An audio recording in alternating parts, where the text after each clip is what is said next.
The wealthy make fewer decisions than most people, but the decisions they make are bigger, more intentional, and they lead to completely different outcomes. Most people don't realize that decision-making itself is a skill, and the wealthy have mastered it in ways that change everything. Think about how most people make decisions. They react, they go with their gut, they choose based on how they feel in the moment. And sometimes that works, but more often it doesn't. Because feelings change, moods shift, and decisions made in the heat of the moment rarely lead to long-term success. The wealthy approach decisions differently, not because they're smarter, but because they've learned to separate emotion from strategy, urgency from importance, and short-term comfort from long-term gain. Today, we're going to explore how the wealthy make decisions differently, the frameworks they use, the questions they ask, and why their approach leads to wealth while most people stay stuck.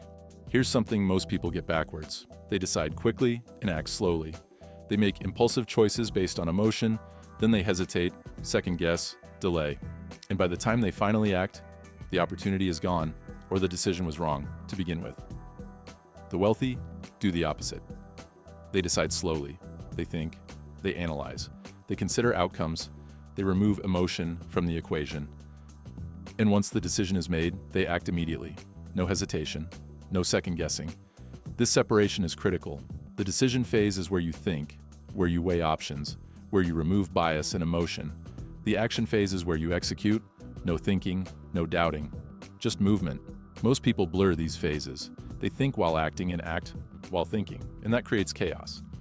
The wealthy are clear about which phase they're in. When they're deciding, they take their time. They're not in a rush. They know that a good decision made slowly is better than a fast decision made poorly. But once the decision is made, they move fast. Because delay at that point only creates doubt and missed opportunities. Think about a major purchase, a business investment, a career move. Most people decide in a day and spend months wondering if they made the right choice. The wealthy spend months deciding and execute in a day, and they never look back.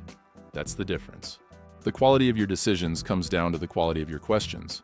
And the wealthy ask better questions than most people. Most people ask, "What do I want right now?" The wealthy ask, "What will this cost me in 5 years?" Most people ask, "How do I feel about this?" The wealthy ask, "What does the data say?" Most people ask, "What will people think?" The wealthy ask, "Does this move me forward?" These aren't small differences. They're fundamental shifts in perspective. When you ask short-term questions, you get short-term results. When you ask long-term questions, you build long-term wealth. Here's a framework the wealthy use. Before making any significant decision, they ask 3 questions. 1. What's the upside? 2. What's the downside? 3. Can I recover if the downside happens? If the upside is significant, the downside is manageable, and they can recover. If things go wrong, they move forward. If any of those answers is unclear, they wait, they gather more information, they don't rush. Most people skip this process entirely. They decide based on excitement or fear, and then they deal with the consequences later.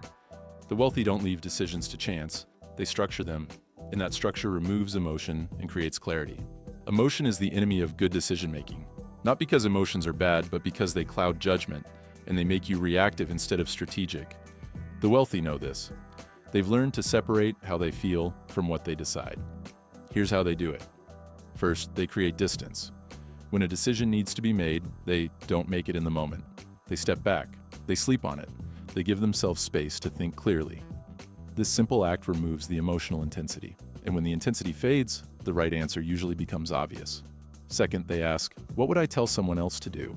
This is a powerful reframe, because when you're advising someone else, you're automatically less emotional. You see the situation more clearly. The wealthy use this on themselves. They imagine they're advising a friend, and whatever advice they'd give, that's the decision they make. Third, they focus on outcomes, not feelings. Most people make decisions based on how they feel. The wealthy make decisions based on what they want to create. Feelings are temporary, outcomes are permanent. So they ask, what outcome do I want? And which decision leads there? That question removes emotion and centers the decision on strategy. This doesn't mean the wealthy are robots. They feel emotions just like everyone else, but they don't let emotions make their decisions. They acknowledge the feeling, then set it aside and think clearly. That discipline is rare, and it's one of the biggest reasons they build wealth while others stay stuck. Here's a concept most people never consider. Not all decisions are equal. Some are reversible, some are not. And the wealthy think about this before deciding. Reversible decisions are low risk. You can change your mind, you can pivot, you can undo it if it doesn't work. Irreversible decisions are high risk. Once made, you're committed. There's no going back. The wealthy make reversible decisions quickly, because if it doesn't work, they can adjust. But irreversible decisions, they take their time. They think deeply. They consider every angle. Most people treat all decisions the same. They stress equally about what to have for lunch and whether to buy a house. The wealthy don't. They know the difference, and they allocate their mental energy accordingly. Here's an example. Hiring someone is reversible. If it doesn't work out, you can let them go and hire someone else. Getting married is not reversible. Well, technically it is, but it's complicated, painful, and expensive to reverse. So the wealthy spend far more time deciding on marriage than on hiring because the stakes are different. I know this is a silly example, but you get the picture. This framework applies to everything. Choosing a career path, mostly reversible. You can change careers. Selling your business, irreversible. Once it's sold, it's gone. The wealthy structure their decision-making around this. And it removes unnecessary stress while protecting them from major mistakes. Most people make decisions based on their current circumstances. They ask, what can I afford right now? What's convenient? What feels safe? The wealthy make decisions based on principles. They ask, what aligns with my values? What moves me toward my long-term vision? What's the right choice, regardless of difficulty? This is a subtle but massive shift. When you decide based on circumstances, your decisions are reactive. They change based on your mood, your bank account, your stress level. When you decide based on principles, your decisions are consistent, they're grounded, and they reflect who you are and where you're going. Here's what this looks like in practice. A principle-based person decides, I don't take on debt for depreciating assets. So when they're tempted to finance a new car, the principle makes the decision for them. No internal debate, no stress. A circumstance-based person decides based on whether they can afford the monthly payment, and they end up in debt for things that lose value. The wealthy build a set of decision-making principles early in life, and those principles guide them through thousands of decisions without having to rethink everything from scratch. This creates consistency, and consistency creates momentum, and momentum creates wealth. Most people don't have principles, they have preferences, and preferences change with circumstances.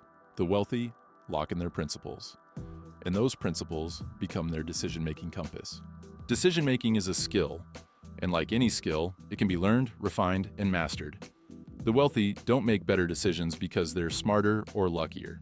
They make better decisions because they've learned to structure the process. They decide slowly and act quickly. They ask better questions, they remove emotion, they consider reversibility, and they decide based on principles, not circumstances. These aren't secrets, they're practices, and they're available to anyone willing to learn them.